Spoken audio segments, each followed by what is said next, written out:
प्रिय मित्रों, एक बहुत ही प्रिय पाठक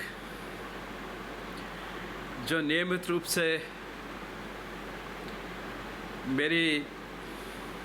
हर सेशन में अपने कमेंट जरूर लिखते हैं, मैं उनका आभारी हूँ। उन्होंने मुझे एक प्रश्न पूछा था जिसका जवाब मैंने दिया, लेकिन किन्हीं टेक्निकल कारणों से वो उसको नहीं पढ़ पाए। इसलिए मैं उसको आज इस सेशन में थोड़ा कवर करूंगा। और वैसे भी वह बहुत महत्वपूर्ण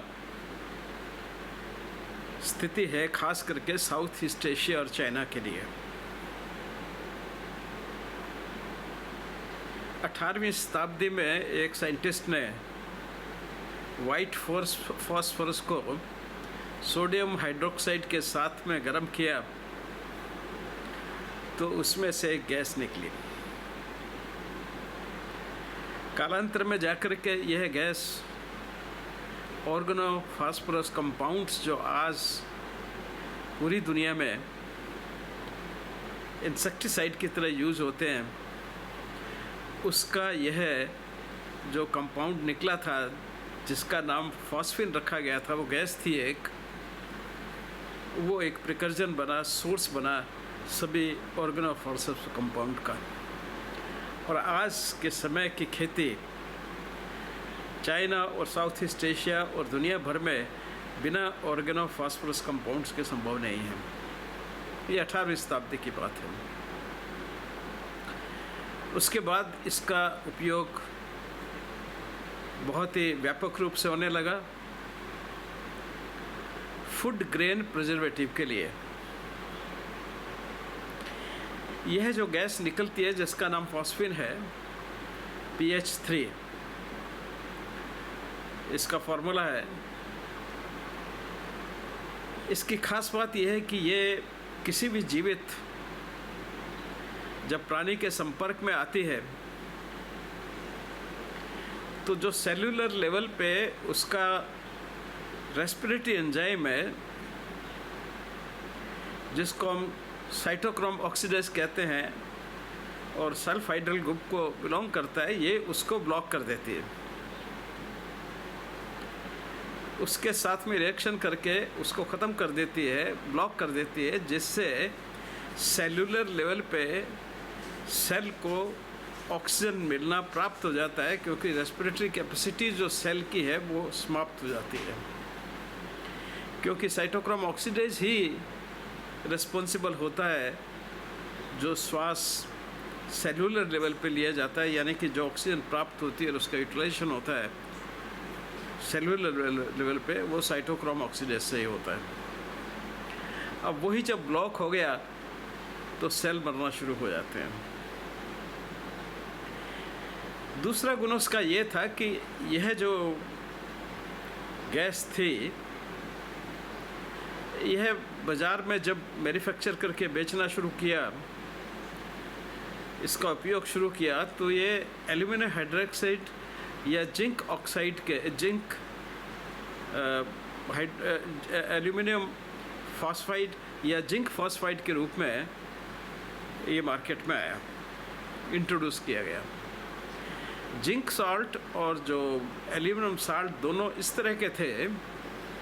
कि जब भी वो पानी के साथ या हाइड्रोक्लोरिक एसिड के साथ कांटेक्ट में आते थे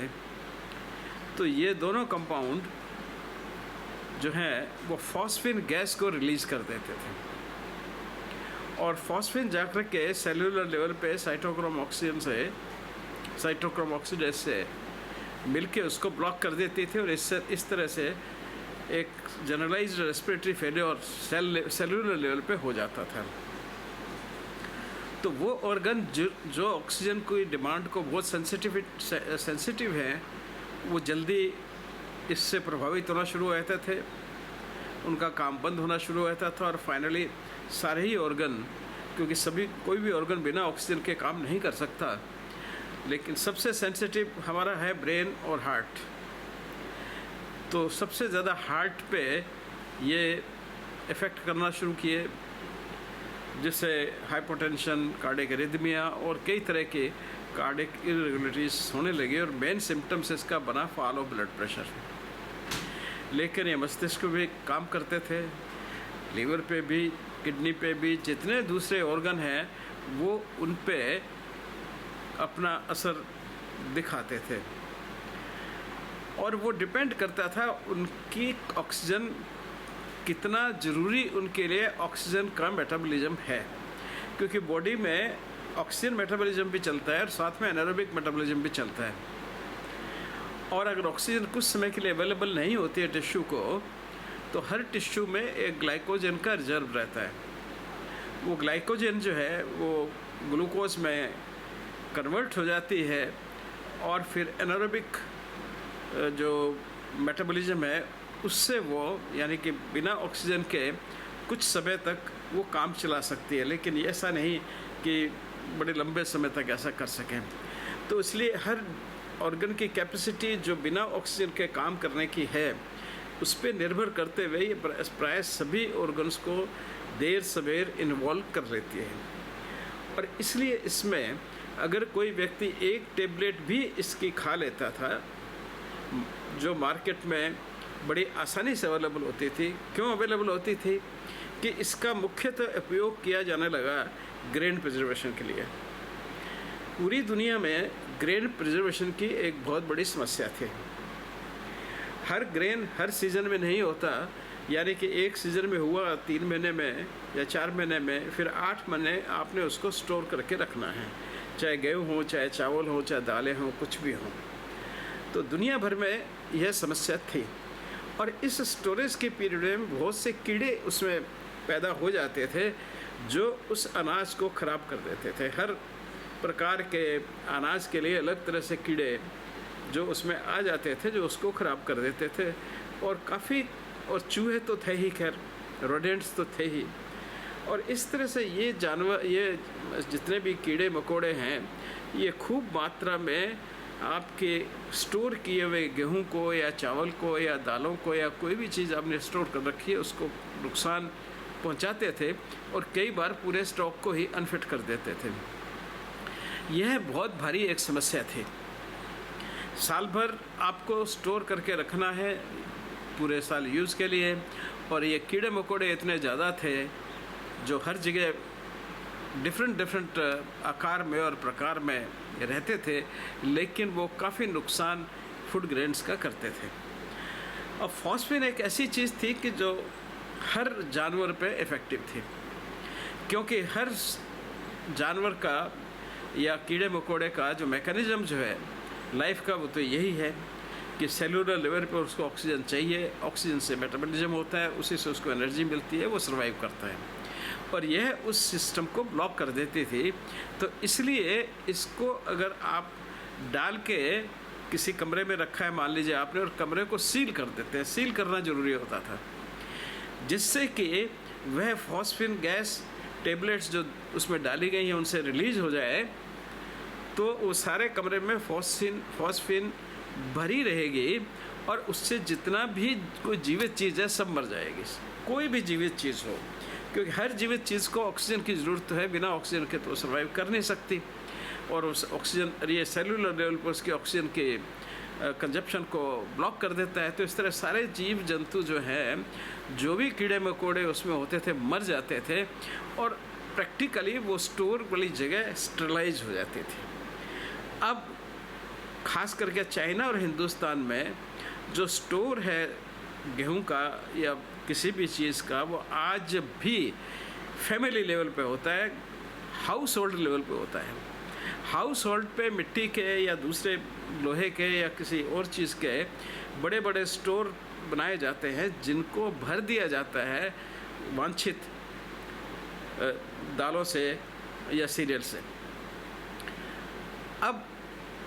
उनको बचाने के लिए कि उसको चूहे नहीं खाएं, कीड़ा नहीं लगे, तो उसमें कुछ टेबलेट्स ये सेल्फॉस की डाल दी जाती थी, जिसके अंदर एल्यूमिनियम फॉस्फाइड या कुछ टेबलेट्स आती हैं जिनमें जिंक फॉस्फाइड हुआ करता था। जिंक और एल्यूमिनियम फॉस्फाइड जैसे ही मॉइस्चर के कांटेक्ट में आते थे, जो हवा में आम होता है, ग्रेन्स में भी होता है मॉइस्चर, तो सब जगह है, तो मॉइस्चर से कांटेक्ट आते ही वो वाटर से कांटेक्ट में आते थे और उनसे फॉस्फेन गैस रिलीज हो जाती थी और वो फॉस्फेन गैस धीरे धीरे सारे ग्रेन्स में फैल जाएगी और सभी कीड़ों मकोड़ों को मार देगी। प्रैक्टिकली उस स्टोरेज प्लेस को स्टरलाइज कर देगी, उसमें किसी तरह की कोई जीव जो है वो पैदा नहीं होगा। इसलिए इसको बहुत उपयोगी पाया गया और ये पूरी दुनिया भर में बहुत जल्दी खोज के बाद ये 1700 मिड 18th सेंचुरी में हुआ और उसके बाद में तुरंत पूरी दुनिया में बहुत पॉपुलर हो गई।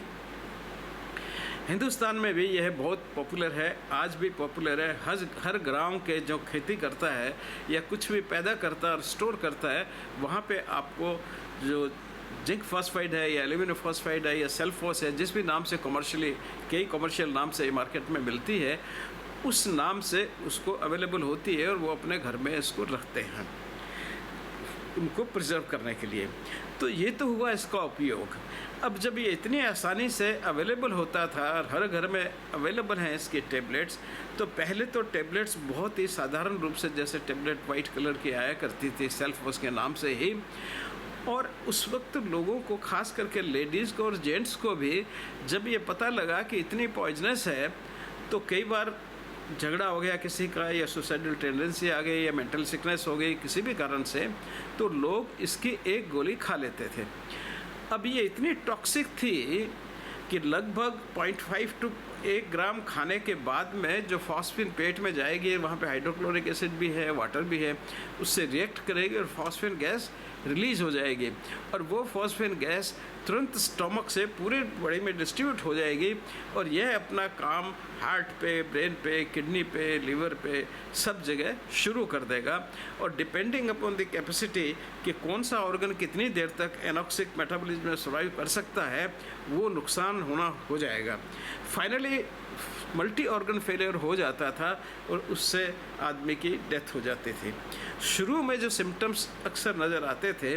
वो हाइपोटेंशन का होता था, ब्लड प्रेशर नीचे गिरता था, क्योंकि कार्डियक मसल्स जो हैं और जो सेंट्रल नर्वस की सेल्स हैं, ये ऑक्सीजन के लिए बहुत ज़्यादा सेंसिटिव होते हैं, क्योंकि इनको प्योर ऑक्सीजन जो है, हार्ट तो डायरेक्ट कोरोनरी आर्टरी से सीधा हार्ट से ही ब्लड की सप्लाई लेता है जो हाईली ऑक्सीजनेटेड होता है, ब्रेन को भी हाईली ऑक्सीजनेटेड ब्लड ही जाता है और बाकी ऑर्गन्स को भी ब्लड काफ़ी मात्रा में लीवर में, किडनी में जाता है। अब ये सारे ऑर्गन्स इन्वॉल्व होके इससे डैमेज होना शुरू हो जाते हैं और डैमेज जैसे जैसे बढ़ती जाती थी वैसे ही वैसे सिम्टम्स व्यक्ति के बढ़ते जाते थे और फाइनली ये मल्टी ऑर्गन फेलियर से इन लोगों की डेथ हो जाती थी। शुरू में सिर्फ क्योंकि ब्लड प्रेशर और कार्डिक रिदमिया और कार्डिक डिस्टर्बेंसेस ही नज़र आते थे क्लिनिकल एग्जामिनेशन पे, तो लोगों ने उन्हीं को मॉनिटर करना शुरू किया। उनको जितना संभव हो सकता है इंटेंसिव केयर यूनिट में उनको मॉनिटर करने की कोशिश की, लेकिन हर तरह की कोशिश करने के बावजूद भी लोगों की डेथ हो जाती थी। आफ्टर एक एक्टिव टेबलेट खाने के बाद में किसी के बचने की संभावनाएं बहुत कम हुआ करती थी पास्ट में। अब इंटेंसिव केयर जब आने लगी तो ठीक है, आप हार्ट को सपोर्ट कर रहे हो या दूसरे ऑर्गन सपोर्ट लगा, तब तक वो तीसरे ऑर्गन पे इफेक्ट करना शुरू कर देते हैं, क्योंकि मल्टी ऑर्गन इन्वॉल्वमेंट है इसमें। प्रैक्टिकली कोई बॉडी का सेल बचता ही नहीं है जिस पे ये इफ़ेक्ट न करें, क्योंकि फॉस्फेन ब्लड में एक बार एंट्री होने के बाद स्टोमक के थ्रू एब्जॉर्ब होने के बाद में सारे सिस्टम में जाएगी और कोई भी सेल हो उसके साइटोक्रोम ऑक्सीडेज को, यानी कि उसके रेस्पिरेशन को ये इफेक्ट करेगी, वहाँ पे एनॉक्सिक इफेक्ट करना शुरू कर देगी ना। इसी के कारण ये बहुत डेंजरस पॉइजन हो गया। शुरू में एक टेबलेट खाने के बाद किसी का भी सर्वाइवल रिपोर्टेड नहीं था, बहुत कम सर्वाइवल रिपोर्टेड था। उसके बाद कुछ लोगों ने इसकी एंटीडोट ढूंढने की कोशिश की, रोहतक मेडिकल कॉलेज ने काफ़ी कोशिश की, हम लोग भी इधर अपने यहाँ पे all India institute of medical sciences में मेरे डिपार्टमेंट पे हमने भी काफ़ी काम किया, तरह तरह के केमिकल्स और जो भी कॉमन एंटीडोट्स समझ में आ सकती थी, उनके साथ में एक्शन करवा के इन मीन्स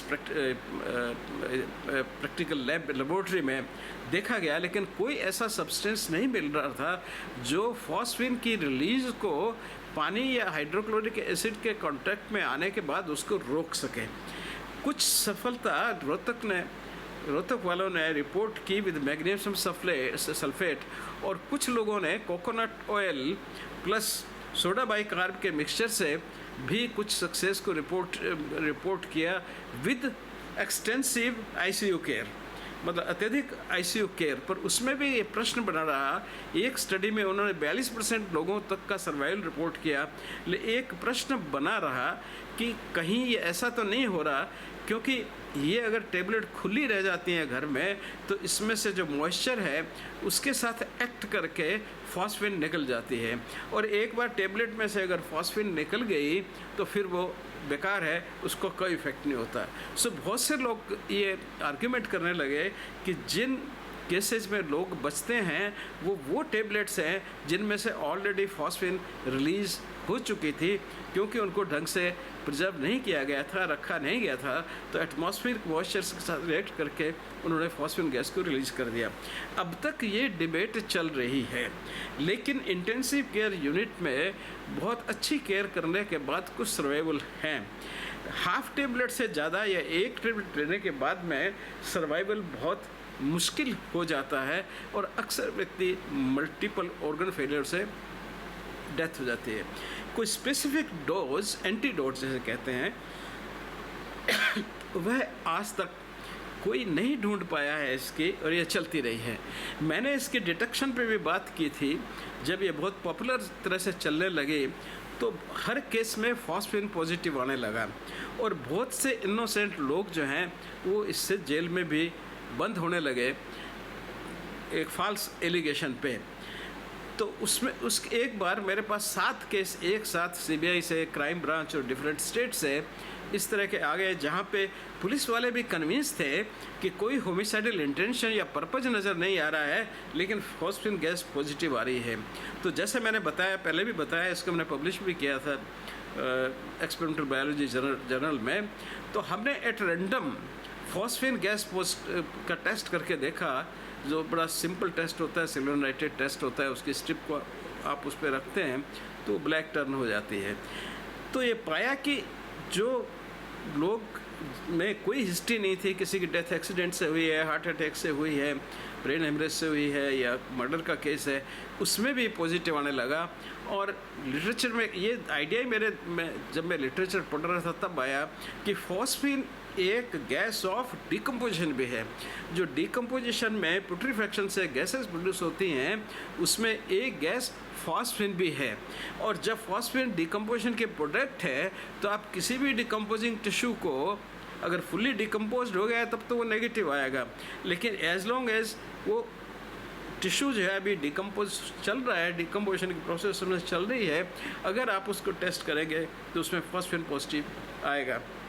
और इसी तरह से हमने उन 7 केसों का किया था। इसके अलावा जब मैं इंसेक्टिसाइड बोर्ड का मेंबर था 90 में, तो उस वक्त भी हमने, क्योंकि इसकी बहुत ज़्यादा, लगभग चाइना में और इंडिया में 3 लाख लोग इससे मरते थे,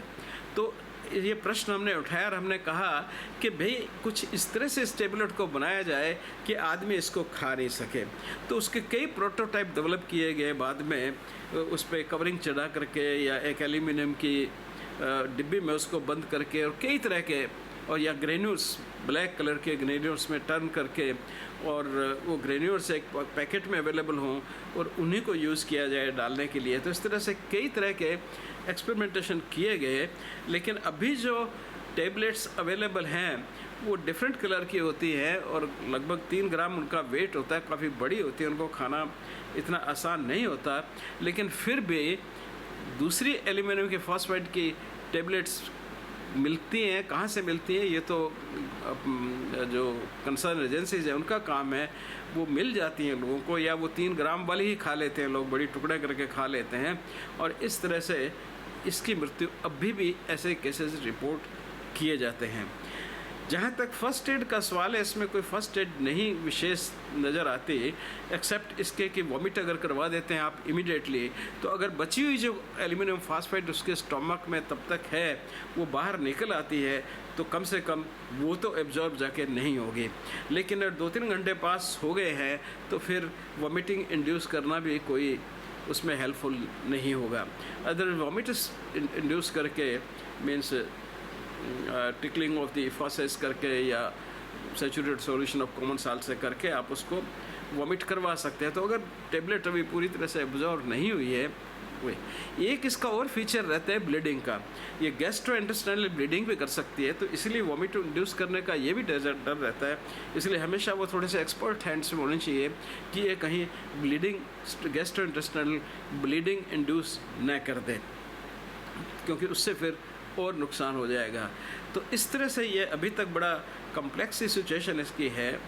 ट्रीटमेंट है लेकिन कुछ सक्सेस क्लेम भी की जाती है, लेकिन अभी तक हमारे पास में कोई बहुत 100% परफेक्ट आंसर और एंटीडोट का नहीं है जिससे हम कह सकें कि अगर आप ऐसा करेंगे तो आपका जो मरीज़ है जिसने इसको खाया है वो शर्तिया बच जाएगा। तो सबसे इम्पोर्टेंट अभी जो चीज़ हो जाती है वो है प्रिवेंशन। इन चीज़ों को जब लाएं तो ऐसी जगह पे रखें, संभाल के रखें, और वो बच्चों के हाथ में या लेडीज़ के हाथ में, क्योंकि अक्सर देखा गया लेडीज़ घर में होती है, उनको पता रहता है, लोग उनको ही दे देते हैं टेबलेट्स रखने के लिए, और लेडीज़ इमोशनली अनस्टेबल होने के कारण, और हर घर में झगड़ा तो रहता ही है परिवार में, तो उसके नतीजे में कभी गुस्से में वो खा सकती हैं। हालांकि स्टडी में देखा गया है कि मेल फीमेल का कोई बहुत ज़्यादा अंतर नहीं है, लेकिन फिर भी यह एक प्रिवेंशन का पॉइंट है कि आपको वो टेबलेट संभाल के रखें, एक निश्चित जगह पे रखें जहाँ पे बच्चों को, लेडीज़ को, जेंट्स किसी को भी पता न हो और उनको उसको असेस नहीं कर सकें। इसलिए कभी भी झगड़े फसाद में या कभी भी या किसी और कारण से डिप्रेशन में उनकी इच्छा सुसाइड करने की हो तो आसानी से उस टेबलेट को प्राप्त नहीं कर सकें। तो आज इतना ही, फिर कभी इस पे कोई आप प्रश्न पूछेंगे तो उसके जवाब के लिए फिर वापस मैं आपके पास आने में आऊँगा। धन्यवाद।